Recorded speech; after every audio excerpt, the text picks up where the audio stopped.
Azərbaycanın milli qəhrəmanı Allahverdi Bağırov 1946-cı ildə Ağdam rayonunda anadan olmuşdur. Birinci Qarabağ müharibəsində ən böyük uğuru Ananzəm uğrunda döyüş olmuş. O döyüşdə 100 erməni cana qüvvəsi məhv edilmişdir.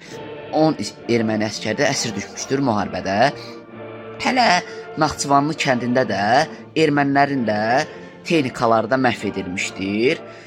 Sonra da Xocalı soyqırımda olan əhalisini də 1003 nəfəri də azad eləmişdir.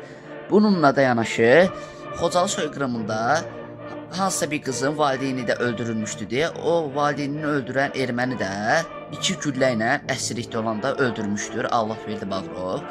Allahverdi Bağırov da özü də Qarabağ müharibəsində də qəhrəmanlıqla vuruşmuşdur. Yəni özü də 1993-cü ildə minaya düşərək şəhidlik zirvəsinə ucalmışdı.